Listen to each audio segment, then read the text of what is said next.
everybody, and welcome back to another episode of Marketing Inc. I am here with an amazing guest today, Mr. Russell Brunson himself, founder of Clickfunnels. Welcome, Russell. Happy to have you. Oh, I'm so excited to be here. Thank you so much for having me. Yeah, so I'm sure most of our listeners probably know who you are, but for those of them who may not, do you want to give us a quick rundown of who you are, what you do, and how you got to this place in your life? Yeah, man, it's been a crazy road. 18 years ago, I was in college. I just met my beautiful wife, and we were trying to figure out how to get married and support ourselves. And I thought I could start a business on the internet. And so that's kind of how the process started, me trying to figure out how to sell things online. And it took a while. And then eventually I kind of started figuring it out. Some have heard my story. My first product was a DVD teaching people how to make potato guns. And that's kind of how it started. And then that worked. And then I started using that kind of the process we use for selling potato guns in different businesses in different markets, and spent the next 10 or 12 years just launching as many businesses as I could think of. Had so much fun doing it. And the big problem was that every single time we had a new idea for a business, we had to create these things called sales funnels. And back then we didn't call them that. We just called them like sales processes or something. And so we'd create it, over and over and over again, and kept doing it. But everything was custom coded and hand coded. It took forever to do everything. And so about, almost 7 years ago now, we decided to try to build a software product that would make it easier to do that. And that was when we started building ClickFunnels, and then we launched that. And it's been, the last 7 or 8 years since we kind of launched ClickFunnels. It's been crazy just trying to teach people about funnels and showing every business how it can work. And, I've written a couple of books about it now, and that's kind of how we got to here we are today. But I love working with entrepreneurs. I'm obsessed with people who start businesses because I feel like those are the people that are going to change the world. And so I love what I do, and I love talking about business and funnels and all this kind of stuff. Same here. I mean, you have been such a big part of my personal business growth over the years. And definitely for those of you who aren't familiar with his story, check out more about it because he talks about it very casually, but it is so impressive and amazing. And I really appreciate everything that you do for the businesses that you work with. So, a couple of things there. You and your wife, you talk about her a lot, and you guys were trying to get married at a very young age. And everybody knows that you're a big family man. So, how do you really find that balance between your family that you are really passionate about spending time with and then running this incredibly successful business and all of the other obligations that I'm sure come along with that? Yeah, it's a lot. I'm not gonna lie. Like right now, I'm in the middle of wrestling season, so every day at 2:30, I have an alarm goes off my desk, which means I have to race home, grab the kids, drive to wrestling practice, throw on my wrestling coach clothes, and I wrestle with them for 2.5 to 3 hours, and then race back home to like be present with the other kids. And so it's a lot. But I think the biggest thing I found is number one is, if for any of us, there's too many things for any one of us to kind of do, and it's focusing on building a really good team initially. And I'm so grateful. I've built an amazing team of people that help with help catch the balls. Like, cause we're all juggling a million balls. And like, as I'm like running out the door, I'm like, catch these, I gotta go. And, there's people there that can kind of help catch. But number two is, I think I always tell people like business is a really good distraction while you're away from your family. Cause like family is the most important part, right? Spend time with your wife and your kids and those kind of things. And so I think what I've learned to do over the last few years, and I haven't been perfect all the time. I've had to learn this, with a very patient wife to help me with it. But I'm really good now at like blocking out times. Like I know like in the morning I'm there until all the kids are at school. And like, I'm in the process. I drive them to school. I'm part of the thing and we're doing everything. And then when they're gone, it's like, okay, now I can shift over to, Russell CEO role or whatever, and then jump back in. I get into business. And then when I'm here, I'm super present. I'm doing everything. But then I know that at a certain time I'm done and I got to check out and I got to go and be present there. And I think the problem, especially us online entrepreneurs have, the biggest problem we have is that everything bleeds together because half times we're working from home and then we're on our phone and then we're at night in our bed and just kind of bleeds over. And the better I've been at like chopping off, having points where I'm shifting, I'm taking like the boss hat off, I'm putting the dad hat on, dad hat off, husband hat on. Like the better I've gotten at like understanding the different roles and trying not to cross those, the more it's had kept harmony in our family and in our life. I think that's what most entrepreneurs struggle with because they're so excited about what they're doing. They're just doing it all the time. Yeah, I totally agree. And I mean, I see it a lot where people are kind of misguided, where they feel like they're doing so much for their family through their business, but they're actually missing out on their family. And it's really sad to see. But I love how much you talk about that and put it out there because it is something to strive for that everybody should really be looking at in terms of their business is a vehicle to give them more time with their family and give their family a better life, not that their business is their life. Yeah. So I think it's amazing. But going back to your wrestling for 2.5 or 3 hours a day, I find that so incredible. And obviously, you are focused on physical health. You know, that's something that your kids are clearly doing. I mean, do you feel that your physical health is something that helps in your business life? Do you really see that as a core component of succeeding in business? You know what's interesting about that is I didn't understand that for a long time. So like when I was wrestling all the way through college, in my senior year, my wife and I were trying to get pregnant and we struggled. She got on fertility pills. I remember because it was the Pac-10 tournament, was my last time I wrestled, and then she was doing fertility shots in her stomach to try to get pregnant. And like the next month, we got pregnant with twins, and it was crazy because that's when I stopped wrestling and she got pregnant with twins. And so then it's like, she's super hungry. She's eating for 3. And I'm like, sweet, I'm eating for 3. Like, and we had a really fun, like 8 months, whatever it was. They came early, but where we're just both eating and gaining all this weight. I stopped exercising, working out. And really quick, I blew up to, I don't know, 230, 240, which is, I wrestled 165. So it was a big jump. Yeah. And then one day she had twin babies and she lost all her weight. And I was like, oh crap, like, what do I do now? Right. And I hadn't ever been in that situation, but then I was in business. And so the first probably 7 or 8 years of my business, like, I wasn't healthy and I didn't realize how much of an impact that had on me. I was just doing my thing. And like, I didn't know it felt bad because it's all I felt, you know what I mean? Mhm. And it wasn't until, man, probably about 10 years ago when I was like, I wanted to kind of try to get healthy again. I started the process. And at first, when you try to start the process, it's painful and it's hard, right? And so it's like, this is not fun at all. But then as I got back into it and I started feeling like what it felt like when I did have more energy, when I wasn't tired, when I wasn't eating garbage, I was like, how in the world did I survive? Like, how did I get anything done prior to that? You know what I mean? And now I've been super protective. In fact, this is a fun fact for me. Over the last 4 months, I kind of put myself on this new thing and I'm down 15 pounds in the last 4 months. And I've got like the most energy, which is important right now since I'm doing wrestling and this and all of things. Everything. And I Yeah. feel good. And so it's funny because I think when you're in the middle of it, you're like, oh, that's not important for me. Like that's how I felt for 8 or 9 years. But after you get in health and also you're like, oh my gosh, like my mind's clear. I can go for longer. I don't get tired as fast. Like I would never go back the other direction now. But I didn't understand that when I was in the middle of it. And I think a lot of people who are in a spot where they're like, oh, I'm fine because, this is how I've always felt this way. It's like, well, you don't know what it could feel like if you didn't. You don't know what your mind's like when you don't have brain fog and you're not tired after lunch every day and things like that. Like it shifts how much, how much you can produce and how much you can get out in a day when you Yeah. have that extra energy for sure. So what are you doing? I need to know. It's funny, actually. I don't know if you know Alex Hermosi. He's he teaches Yeah. gyms how to launch. So I was hanging out with him, and he's like, he's big, dude. And I don't have a desire to get big, but anyway, he's like, the way I eat's really easy. He's like, it's the least sexy thing in the world, but he's like, I get to eat ice cream every night. I can do those things. And I was like, whatever. That's such a thing that the weight loss people said.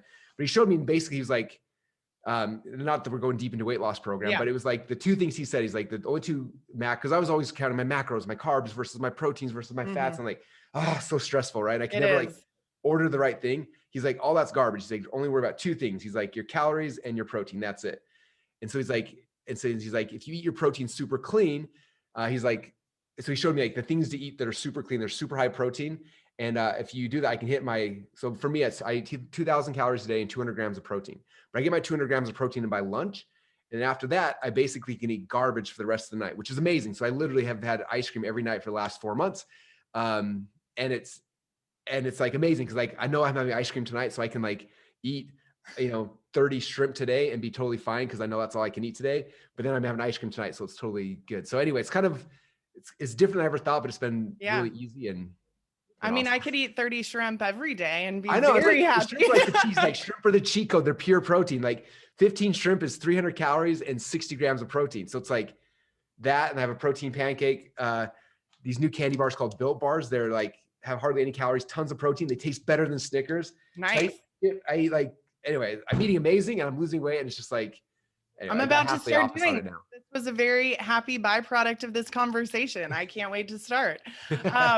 So I really think that, for me personally, the way that I start my morning has such a huge impact on the rest of the day.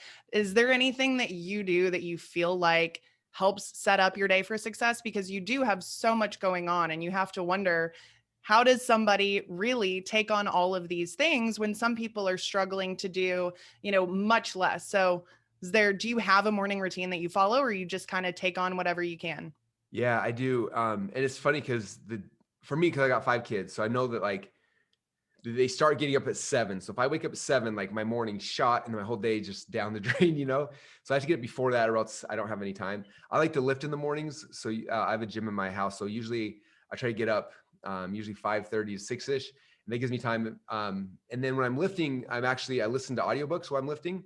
So usually it gives me a chance for 30 minutes to listen to like some kind of spiritual audiobook. I like to start my mind thinking about God and thinking about those kind of things.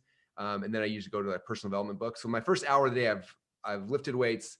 I've gotten, closer to God. I've gotten like my personal development figured out. And then I come in and that's when my kids are waking up and I come in trying to be like tons of energy. Cause you know how it is, like everyone's energy around you will match yours. And so if I come in like so tired, now my kids are like, and so I'm like, okay, I got to be like a level 10 when I come in. And so I walk in, I'm like, Nora, who's my little 5-year-old, like, and I pick her up and we turn music on, start dancing around. And then it changes the whole energy of the day. And then we start just going. The next, hour and a half is just going chaos with getting kids ready and getting backpacks packed and getting, all the kid stuff that happens. But that's kind of how I run my morning routine. And it's worked really good for me. Yeah, that's interesting, because I used to only do like, I also would listen to audiobooks while I work out. I do like the Miracle Morning style. People often don't think you can do more than one thing at a time, and it actually works out well. But I used to only listen to personal development stuff. And in the last couple of months, I've started reading my Bible in the morning and trying to listen to sermons and things like that. And it really does, it has a big impact, because I feel like people are always worried about either their mind or their body, but not necessarily their spirit. And all three of those play into Exactly. how you're going to show up in the world. So I know that you're somebody who does talk about your faith and is happy to share those things. Do you feel like that has been something that has played a role in your success? Do you feel like that kind of keeps you grounded in the world? Tell me a little bit about the role that it plays in your life, I guess. Yeah, it's interesting because I know a lot of people are scared to talk about it, and I think at first I was a little nervous.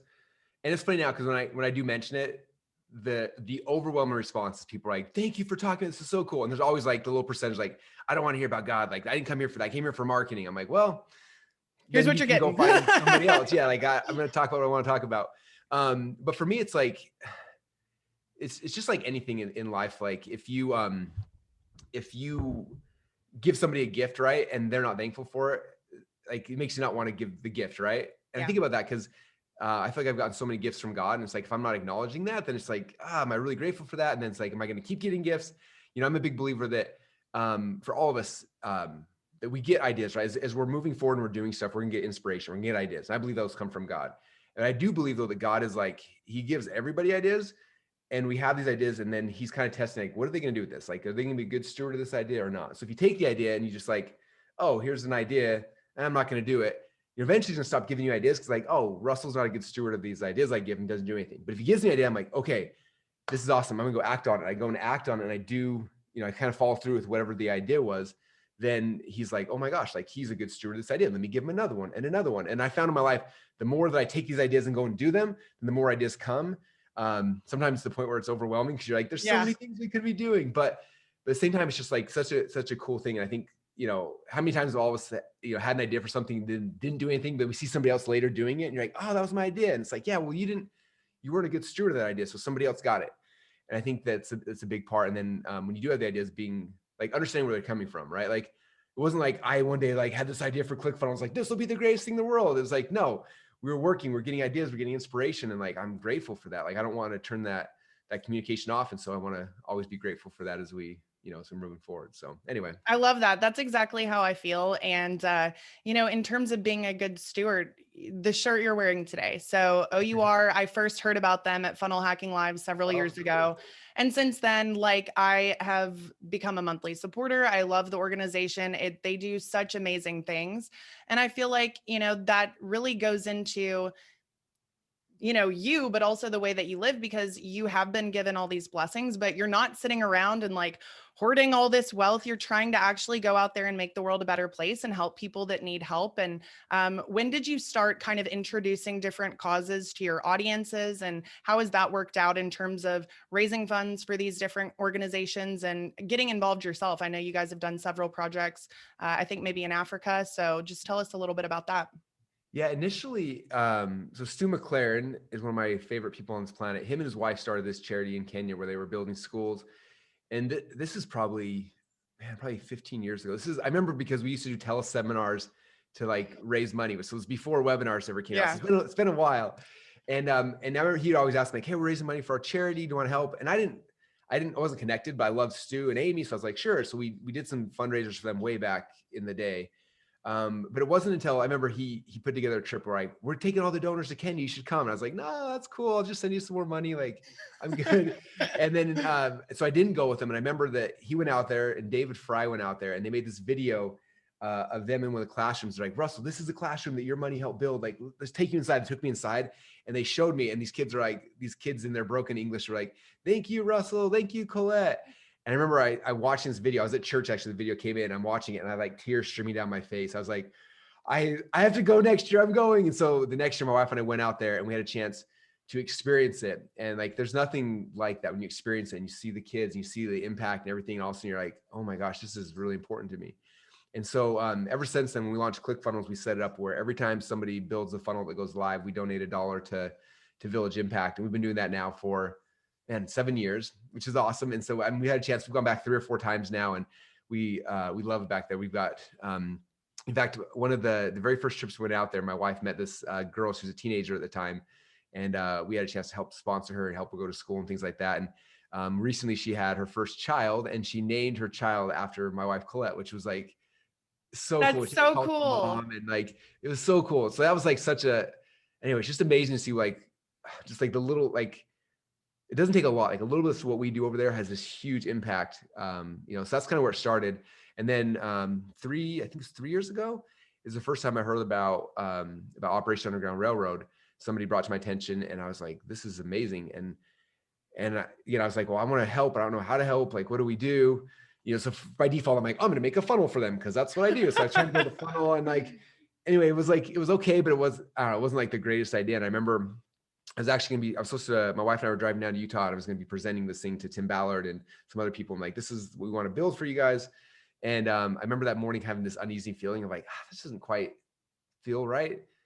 And I don't know why, it's just, one of those things. And so I remember praying like, okay, I meet him today. Like, if you have any other better ideas, let me know quick.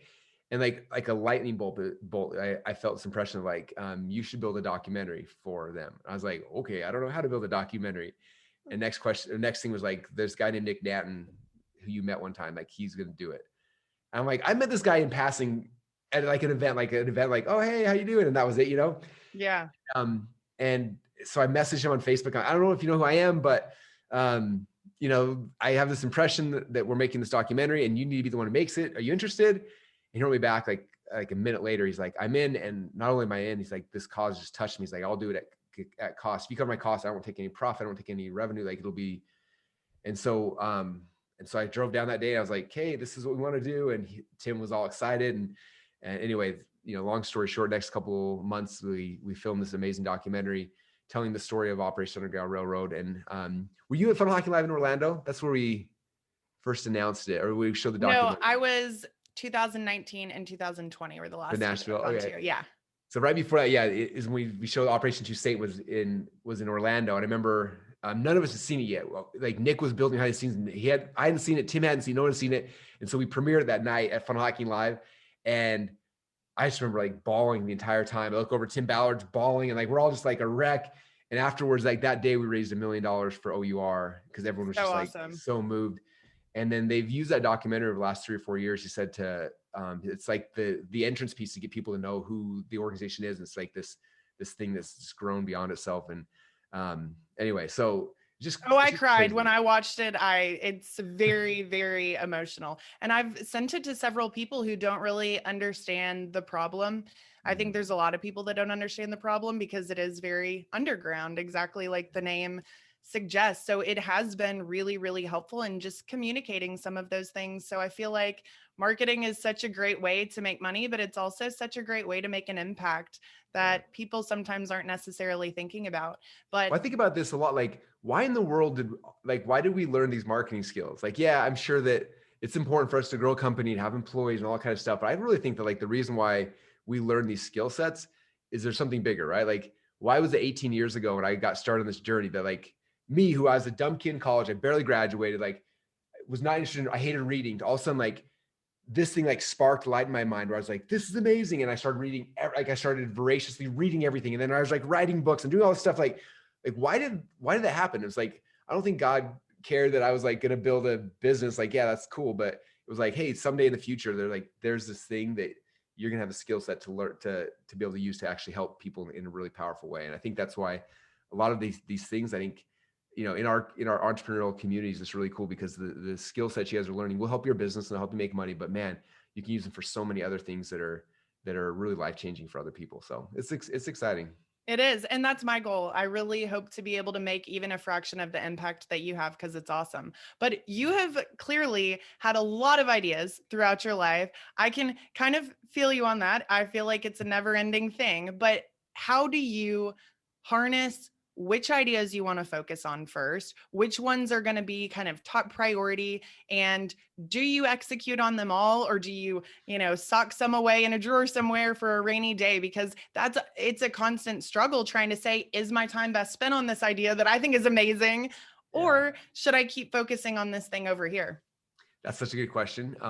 I remember when I first got started, having so many ideas where I couldn't keep track of them. So I got a thing in note cards, and I write each idea on the note card. Cause like, these are amazing. Cause I wanted to like, forget them all. And I had Yeah. a stack of note cards. It was so thick. And I was trying to like do all of them. So I was like getting logos designed for all of them. And like, I was trying to like set up buy domains for all of them. And like trying to do all these things. I didn't want to miss any of these ideas. Yeah.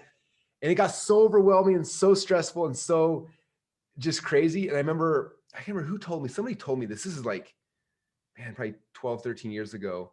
But they saw what I was doing and they're like, and I think first they said like, you should just throw those away. I'm like, you can't, like, these are my babies. These are my ideas. I don't want to throw them away. And he said, he was like, hey, don't throw them away. Then how about this? What if we got a box for these cards? And one box was like the ideas I'm going to do now. And one box was the ideas I'm going to do later. He said, put all the ones you can do later in that box. And then we'll worry about those later. And for me, I was like, okay, that feels good because I'm not killing my babies, but I'm like Yeah. for a later day. And so I took all the cards and I put like 98% of them in this other box. And I was like, okay, these are in the future, I'm going to do these ideas. And then here's the ones though that I think have are going to have the biggest impact, the most likely for me to succeed with. I started focusing just on those. And then as new ideas came in, a lot of times I would take the idea, I'm like, that's awesome, putting it in this box. And I start putting it in that box. And what was cool is that it gave me the ability to keep focusing on the most important things. One of my buddies does something similar. He has a Trello board and he calls it a shiny penny Trello board or something. And every idea he has, he puts in the shiny penny Trello board as a new card. And then he's got like a system of like how he moves them as the ideas get better and better or worse and worse. Like if they get better, they move towards the front of the line. They get worse, they move towards the back of the I line. love that. And that way he's always like, hey, I need an idea. He goes to shiny penny drawer and like, okay, this is the next best one. Let me grab that one and move it to like a real project I'm going to actually do.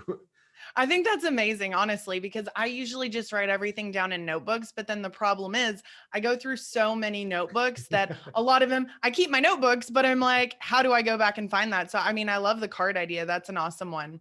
So, I don't know if you know kind of the concept of the innovator and the integrator, the Mhm. people that have a lot of ideas, that they should have somebody to help them implement. And I think sometimes the innovators are also integrators, like yourself. You do a lot of these things. I feel similar to that. I'll act on lots of ideas. But do you think that that is a true statement that people who have a lot of ideas need somebody else to kind of, I wouldn't say pull them back, but really implement on the top priorities and kind of keep them grounded in where we are today? Yes. Before I ever heard the term innovators and integrators, there was a guy named Alex Mendozian who I was hanging out with way back when I was starting my journey. And I remember he said something in passing that like stuck with me. He said, there's two kinds of people in this world. There's people who are really good starters, and there's people who are really good finishers. He's like, you have to figure out which one you are and then surround yourself with the other people. And I was like, I am an amazing starter. I am a horrible finisher, which is very similar to like innovator and integrator, right? Yeah. And I remember hearing that. I was like, okay, so I need to hire like, I remember I'd like go to an event and I'd sell something. And then like afterwards, I'm like, what did I promise again? I'm trying to like make a list of what did I say? And I was trying to like, so my first integrator, for me, I called it a finisher at the time, but they came with me. I said, okay, you sit in the back of the room as I'm telling people what they're buying, make a list to make sure we actually do it. And then we came home and I was like, okay, we have to make sure we fulfill on the thing we promised. And so they went through and like and it was like, oh my gosh, this is amazing. I look at ClickFunnels today. ClickFunnels, we've got 400 something employees. And honestly, there's probably 2 or 3 really good starters on our team, like me, Todd, Dave. There's a handful of starters, but everybody else, the other 395 people, are all finishers who are finishing the stuff that we're starting. And so I think we start looking that way. Yes, like me and you are both good at like getting the ball started. Like I can start integration, but I get stressed out by the details. I get overwhelmed really easily. When the next idea comes, I'm like, I'm gonna go over there because like that seems more shiny and less painful, right? But when you have a good team, it's easier because then you have things. And so even nowadays, I don't talk a lot about these, but I have a lot of side projects just to keep my ADD mind at ease. But when I have a side project, like during COVID, we bought 2 different supplement brands that kind of got under because of supply chain management. But I love the supplements. I was taking them and I was like, called the owners. I'm like, can I just buy these from you? Because I want to keep making this stuff. It's so good. And so I acquired 2 of these companies. And the first step was like, I need to find an integrator for each of these or else they're going to die. Like I just know that I'm going to be excited. I'm going to build a funnel and then it's going to die. And so the first step before I did anything was like, hey, who's the integrator? Okay, you're in charge. This is the project. I'm going to build a funnel and do my exciting creative stuff. Then plug it in, and then we're going to plug in, the ads team, whatever. And then I'm never going to look at this thing again. And you have to be the one to like keep the balls juggling afterwards. And for me, it's been nice because then I can still create things that are fun, but it's not a forever commitment to me. It's I'm going to be a good starter, and I have a finisher who's going to catch this thing and run with it when I'm done. And I like at this point now, it's been fun. These little side projects is I'll give a finisher like equity in it. So that way it's like, this is their baby. It's important to them. They're going to make sure that it keeps doing well. And I can go back to work on ClickFunnels or some other crazy side project I want to do really quick for fun, Yeah, I think that's awesome because a lot of people, I feel like they think that the other person isn't going to care as much as they do or won't, be as committed. But you're right. If you give them a reason to do that, then it makes it a lot easier. Everybody's incentivized by some personal, some type of compensation. That's just amazing. In terms of finding these finishers, do you have any special criteria that you look at when determining, are you actually a finisher? Because I doubt they put that on their resume, like, I am a finisher. I am a finisher. What's interesting is that we, for the most part, not everything in ClickFunnels, but for me specifically, I don't hire off of resumes anymore. I only hire off personality profiles because I know what the personality profile of a finisher looks like. I know what a personality profile of a starter looks like. And so I don't need the starters. And so I learned this because I remember I was trying to hire a funnel builder, and I had everyone submit video because I was like, I want to see who they are. I want to get to know them. So I made them submit video resumes, and I had like 100 video resumes. I'm watching the videos and I chopped down to like 6 people who are like, these are my favorite people. I remember I was like, these people would be fun to hang out with. They'd be like, get along. And I remember one of my coaches who's, she's obsessed with this profile. And I always like kind of run things past her. I was like, here's 6 people I want to hire. What do you think? And she looked at them all. She's like, man, they're all just like you. They're going to be horrible for you. And I was like, what do you mean? That's so cool. They're like, yeah, they're really, really cool. They're high D, high I. So they're really good salespeople. They're excited, they have energy. You connect with them, but they will be the worst finishers ever because they're just like you. Yeah. And she said, I want you to go back to the 100 applicants, make them all fill out the disc profile, and then send me the disc profiles. I'm going to look at those, and then we're going to sort it just 100% based on disc profile, who you should hire. I was like, so I didn't want to do that, but I did it. We came back, and then all the people I wanted were like high D, high I, like do not hire for this position. And I looked for the high S, high C. So high S, if you've never taken disc profile before, disc is like the driver, I is like the person who wants to be on stage. S is people who are super faithful, and C is people who are super organized. So you want the faithful, organized people. Those are your finishers. Yeah. And so I got those in, and we looked through, and it was like, okay, here's the SCs that had high SCs. And then we looked at that. And it's funny. She's like, if you watch their videos, you probably won't connect them as well, but they will be the rock star you need to finish this thing. And so sure enough, from there, I found one of the guys who I brought in, who's been one of the most amazing, he's been amazing. And I probably wouldn't have hired him off of a video resume, but he's been a rock star. He's getting equity in my new companies now because he's just like, he's so good at the finishing process. And so for me, like nowadays, I always look like, what's the role I'm hiring for? What's the personality profile I need to match that? And then I don't even ask for resumes. I ask for personality profiles first. We sort them. And then from the people we come back and match that, then I'll say, send me a resume to see what you've done. But for the most part, I know you're going to be good at this because you fit the criteria what we need. It's interesting. It is. It's also interesting because D and I are the starters and it's the first two letters, and S and C are the finishers at the end. I wonder if that was intentional That or was planned. accidental. I love that. I mean, hiring and managing people is always a challenge, I feel like. In terms of managing those SC team members, is there any process that you have them implement to kind of manage their daily tasks, or what type of systems do you use for productivity, or do you just kind of leave that up to the people who are working on these projects? Yeah. My belief on this has changed over the years. And so it's hard to answer. What I found is the better person you find, the less management that they need. The Yeah. worst person you find, the more management systems they need. And Mm-hmm. so for a long time, we were hiring, as we were growing Clickfunnels, we were hiring as many people as we could because that was kind of the stage we were in. Yeah. And the problem is that because we had to have so many systems and management and all these different things, and it just got chaotic. Now we have a philosophy of much more like we try to hire rock stars. Like, who are the A players? Like Mm-hmm. an A player, I think I read an article about this. Like, an A player is worth like 2,200 times more than a B player. So you can have 2,200 B players for the same price as like the same like value as one A player. So I was like, I'd rather pay people insanely well who are A players than a whole bunch of B people who need to be managed and trained. They got to manage. Like, it's so much more expensive. And so, especially for like my personal team, that's what I'm looking at. Is like, who are the A players who are awesome, who don't need management, who I can Mm-hmm. I can give the vision, I can doodle on a whiteboard, and they can look at that and be like, okay, I know what to do now, and they don't need a lot of management. And partially because I'm not a good manager, and so I've had to find people who are good at who are good self starters who Yeah. vision run with it. The people who come to my world who need to be managed really well usually don't stick well with me because I drive nuts because they're like, what do I do What do you next? I'm need? like, but the thing I hate the worst is when you give them like 20 things and they're like, which one do you want first? I'm like, I don't know how to answer that. I need them all now. Like, I don't know what to say. And so that's been on my side. And again, inside of ClickFunnels, different departments, and there are people who are really good managers who do stuff differently. But one of our big philosophies nowadays is that managers have to work as well. I think it creates weird stuff in a company where like managers just managing and they sit back and like whipping people, tell them what to do. It's like, I don't know. Like, I always like today, like I was building a funnel today before we jumped on. Like, I'm still building funnels. Like, if I'm not doing the thing, I can't ask people to do the thing, right? And I think Absolutely. too many times managers like put themselves on this own pedestal, and it makes it weird. And so for us, it's like managers have to work as well, like because you got to be getting your hands dirty. Otherwise, Yeah. the people you're managing won't respect you. Those are Absolutely. my beliefs. If you want to eat, you got to work. Yeah. I love that. So in terms of like your personal team, the people that you have around you as like your core group that are helping you implement these different things, what are some of their roles? Do they have roles, or how do you define who should be in that core group of people? Yeah. So one thing to kind of note is probably 4 or 5 months ago, I stepped down as a CEO of ClickFunnels. And so it was different then because the CEO of ClickFunnels, you got like, there's all these people and stuff. And Dave's taken that role, which has been so fun. And I've had a chance to come back into the marketing and funnel building side, which is like my Your passion. So favorite. yeah, like that's all I really like. That's why I got in this business. I just wanted to do that. Yeah. Best decision I ever made, by the way, is handing that off.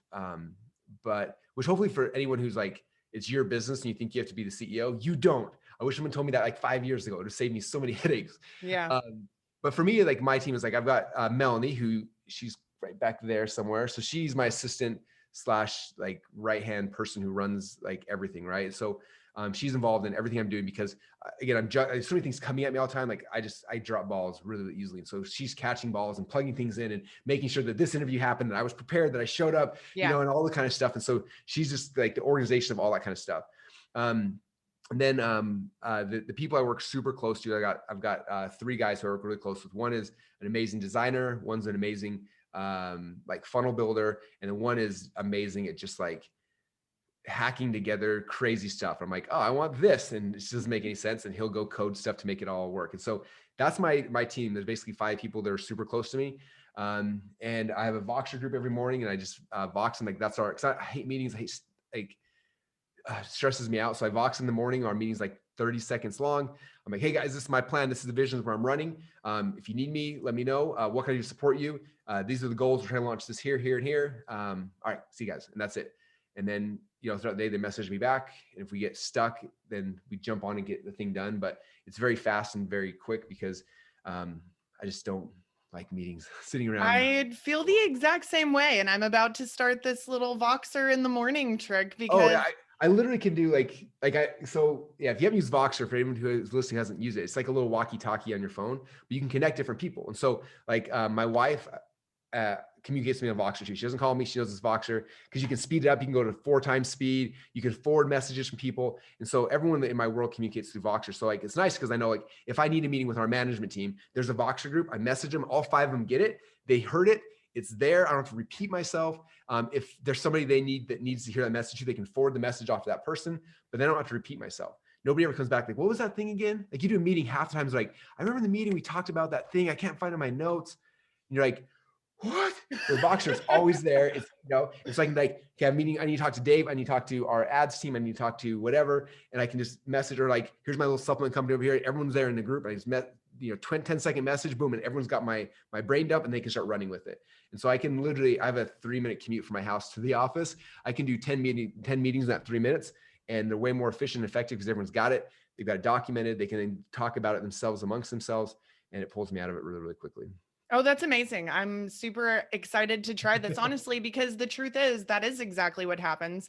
People are on there that maybe don't need to be on there for the entire time. And then I record all the meetings, but then they've got to go through a long meeting to try and find the thing that was really meant for them. I do a lot of Loom videos, but this Voxer would be way, way faster. So this is awesome. Yeah. So obviously, you've done a lot in your life. Is there anything that you feel like you can point to say, this is something that I consider one of the greatest components of being able to build this incredible business, make this big impact? Or do you just feel like it's a combination of choices and habits and decisions? Oh, wow. That's a good question. Um, I would say, and this is because I think a lot of people, and this is true for anybody, like people have met you, like they bump into you and they see like where you're at now and they assume that that's where you came from. And I think if I was completely honest, I would look back at, 18, 19 years ago when I first got excited about the stuff, started this business. And I was so excited by it that I started talking about it, even though nobody would listen to me. Like I told my family and my friends and people I knew, and nobody cared. And then like I got so excited, I wanted to do some events, and so I started like putting in little events, and like nobody would show up. But I was just so excited. I kept talking about it. And now fast forward 18 years later, we do Funnel Hacking Live, and we get 5,000 people to show up in a room, and it's amazing. Or we do we did our 5-day lead challenge, with 45,000 people register for. But it's because I consistently, I had passion for this topic consistently over a long period of time. And I think in the Traffic Secrets book, I shared a quote. It's called "Endure long enough to be noticed." I think that's really the secret, right? Because anyone can have like some excitement or motivation about something for a short period of time, but it's the consistency of you showing up when nobody's listening, when no one's reading your blog, when no one's listening to your podcast, when nobody's doing the thing, but keep on doing that because of your passion for the thing. If you don't love the thing you're doing, it gets really easy to get burned out. Like, oh, it's not worth it, or oh, it's But like I was doing it, and it didn't make money. And I lost money, but I loved it so much I didn't care. I just kept doing it, kept doing it, kept doing it, and kept doing it. I think like that's the thing. Like I think people need to endure long enough to get noticed. And if you do that, then like who would have ever thought that we'd have 5,000 people from around the world flying to go talk about funnels? Like how nerdy is that, right? But it Super happens. nerdy and super fun. Yeah, I'm like, this is amazing. But it takes that. And so I think the biggest thing is just that is being so passionate about your thing that you just like you're going to do it whether you get paid or not because you love it. And if you do that, then all the things start showing up and the things start lining up, and people will be there. I think a lot of times I don't know, maybe God or the universe is like is testing us to see like do we really care? Are we really that passionate? Like this is like our test to see if we're actually worthy of the blessings that come on the backside of any of these kind of things. And I think I think that's the key, is just putting in the time consistently for a long period of time. And Tony Robbins says this all the time. He says that people will they'll overestimate what they can do in a year, but they'll underestimate what they can do in a decade. I think that's true. Is everyone's like, I got to make money this week. I got to make money this month. Like I got to, whatever the thing is, it's like, look, calm down. Like just go out there, do your thing. The first year, you're not going to get where you think you will, but within a decade, you will be blown away by what's possible if you're consistent. Yeah, I think that's amazing advice. So obviously we've got a lot of local business owners, local marketers listening to the show. COVID has been a very tough situation for those local businesses. Obviously, funnels work for local businesses too. So, in terms of what you feel like is a great funnel for them to try, or maybe an offer to test out, some type of marketing strategy that you feel like local businesses can utilize to really try and, either stay in the game in general or try and grow during these more challenging times for them. Yeah, I think the biggest thing is everyone thinks that what they do is local, right? Like any local business, they put this geography, like I'm in Boise, therefore I can serve people in Boise. Yeah. And I think that if everyone just like shifted their mindset a little bit and say, look, what is the byproduct of what I sell? Right. So Hmm. for example, my buddy owns like the greatest waffle place in the world. If you ever come to Boise, I'm going to take you there. It's called Waffle Me Up. It's amazing, right? And COVID hit, right? He literally had opened up his second location Hmm. the day that they did the lockdowns. And so his like launch day was the day that the government said, don't go out of your house. He's like, Sucks. oh. And so he's doing this thing. They're making these waffles. It's amazing. And my family and I are going to support him every single day because he's awesome. His waffles are insane. But then like he's asked me, he's like, what should I be doing? I was like, you're selling to people in our like local neighborhood. You can ship waffles in the mail. You can ship your recipes. You can ship the sugar crystals. You can like what's the byproduct of the thing that you're creating here, right? Like your local store, you have a story about why this is so amazing, right? But tell the Waffle Me Up story and then ship this stuff around the world. And he's like, I don't know if that's possible. Like, it's totally possible. Like, let's do it, right? I saw gym owners, the same thing. Gym owners who like their gyms got shut down. Like, oh, I don't know what to do. It's like the byproduct, like you've been training people. Do you know how to train people? Like that information, now you can sell that to everybody in the world, right? We had in our Two Comma Club coaching program, we have these guys who are salsa dancers, right? And they had a salsa club. They spent all this money building it up. COVID hit, nobody can dance. And first thing they did is made that shift. And now they're doing salsa dancing online. And now they're like, their business exploded because they started looking at it differently. And I think it's looking at, I don't care what kind of business you're in, like how do you take it away from this local thing? Like the local thing, this is your the case study of here's how we do it if someone's in person, but how do we do it if someone's not in person? Like, what does that look like? What could we create? And if you start thinking a little bit differently like that, like that's where I think the magic is it's giving people the ability to actually break free of being just stuck in the local area. You know what I mean? Yeah, And no, I think that's like absolutely true. And it's kind of been a good kick for some people who maybe, I mean, local businesses especially tended to be more technologically challenged or just then, farther back because they didn't necessarily need it to run their business. But everyone we work with, I mean, they've obviously implemented a ton of new technologies. It's really shown people the need to shift and change and not get comfortable just doing things the same way that they've always done them. So I think that's amazing advice that I really hope everyone will listen to because there are always creative ways to get it out there if you're willing to not use something as an excuse for why your business is going to fail or why it can't grow, but see it as a cool opportunity to, have some fun. yeah, there's always something. You just gotta just think a little bit like what's the byproduct of the thing you're creating? Like, what could we create and sell and do? And yeah, I think a lot of times too, like I've seen this with like chiropractors or dentists or things like that, where like you have this credibility, Mhm. right? My chiropractor buddy down the street, like doors got shut when COVID hit. And he's like, what do I do? But I was like, dude, you have like a DR at the end of your name, doctor. Like what could you do? Like what could you sponsor? And he's like, well, I've always wanted to do supplements because like people come in and I sell other people's supplements. Like make your own supplement line. Yeah. Now you don't sell just people come in. You can sell to other chiropractors and other, and like now he's got this whole thriving business. It's like there's so many things like that. Like leveraging the credibility you have, leveraging the credibility of Waffle Me Up, the fact that it's the best waffles in the world. And you got people like me who talk about it. But if you're not in Boise, you can't have them. Like I want them. Okay, well let's bring that experience to them, whatever that looks like. It could be recipes, could be dough, could be whatever. Like just thinking outside of the box of like this is how business is done. Like no, it's not anymore. It's all different now. So be creative and look at the opportunities. And then I think for a lot of people, if they find that shift, man, it makes your business can be a million times more profitable because now you're not just stuck with the neighborhoods who can get to you, easily. Yeah, it's so funny. I was at my chiropractor like a week ago and I started talking to him about, how phones are ruining everybody's neck. People have worse neck problems because I've got upper back problems. And so I'm always thinking about it. I'm like, hey, you should work with me. I've got this idea for an invention that'll help people with, not having their neck like strained when they're looking at their phone. He's like, yeah, I've always wanted to do something like that. Maybe we'll talk about it. And the truth is, that's like perfect for a chiropractor. That's exactly what they help people with.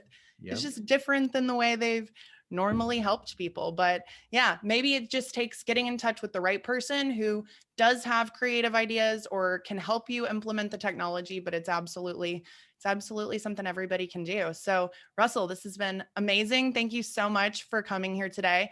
If you've got one piece of advice on anything that you would like to leave the audience with, what would you say? Um, I would say, and this kind of comes back to the spiritual stuff we talked about earlier, but I believe that like every one of us comes here on earth, right? We're here, we have this experience, it's amazing. We're out there like throughout our life, like learning things and experiencing things. We're growing, and it's like this is the most amazing thing in the world. But I think not everyone ever gets this phase in life, but there's the phase of growth, right? Personal development. We're learning, but then there's a spot where it shifts from personal development to like contribution. Like that's the next evolution, is like here where I'm growing now, here's where I'm contributing and helping other people, right? And I think that if we looked at what we all do as entrepreneurs and business owners as like, okay, this is like my goal, my next phase of my life is I'm learning how to contribute. Like that's what business is, right? Contributing your gifts and your talents and things you've created, you're contributing, and understanding that like each of us, I have a big believer that each of us has been called by God to serve a group of people, right? Like I've been called to serve entrepreneurs. You've been called to serve other people. Like everyone's been called to serve people, right? We all get these callings of like, hey, here's the people that you're supposed to contribute to. And most people in their lives never get that point, right? They're so focused on watching TV or whatever, they never get there. But I'm guessing if you're listening to us talk right now, you're probably at a spot where like I'm growing, I'm learning stuff. It's like, okay, that means your calling now is to go find who are the people you've been called to serve. And I think when you look at business through that lens of like, hey, here's the group of people I need to serve, then it's like, okay, well, what do I create for these people? And that's when the ideas for products and service, like all starts popping in your head that way when you're figuring like, here's the group of people that I'm called to serve. What do I need to create to help serve them? I think it's too many people look at business the other way. We're like, I create this product, I must go find people and shove it down their throats. It's like, no, like I'm called to serve these group of people. Like now I'm willing to sell them like, and create and do whatever we need to do to help get these people the result they're looking for. Cause it's a literal calling from God. And when you look at it that way, it just shifts the way your business is. And so I think that'd be the thing I would share with people is just like, make it real, because then it actually matters beyond just like, I'm trying to make some money. It's like, no, like these people, like your calling here on earth is to help them and to serve them. And what do you got? What can you create? What can you make to do that? And that's when business becomes fun. That's when it's fulfilling. That's when it's, you're this far in and you don't need to make money, but you show up every day anyway. Cause you're like, I got a mission. Like there's people I'm trying to help right now. I can't take a break. Like there's no way. And that's how you don't get burned out. That's how you don't give up on things, because it just keeps you moving, keeps you excited. So yeah. I love it. That's beautiful. So, do you want to share anything about Funnel Hacking Live this year or the Traffic Secrets book? Where would you like to direct people to learn more about ClickFunnels and, what you help entrepreneurs with? Oh yeah. Yeah. Well, our big Funnel Hacking Live event, we postponed, it's supposed to be in March. We postponed it till September because of all the COVID stuff. And I think we're gonna be the first event to be in person. At least we're hoping so. So we're crossing our fingers. We've been trying. So we'll see how that's gonna work. I'm gonna be there. Yeah. Oh, awesome. Yeah. It's going to be so much fun. But I think for people who are just coming into my world and just getting started, the two things I'd recommend is we have a new lead challenge, 5dayleadchallenge.com, which is showing people how to generate leads through funnels. And it's simple. It's free. That'd be the first thing. The second thing is reading the .com Secrets book. Of all my books, that's the one that's like like you read that one, you'll get it. And you're like, oh my gosh, like now I understand this. And then you'll drink the rest of the Kool-Aid. But that'd be probably two places people will start is the 5dayleadchallenge.com and then .comsecrets.com to go check out the book. Awesome. Thank you so much for being here. This was awesome. Hope you guys have enjoyed it, and I'll see you next time. Bye-bye. Thanks so much for having me.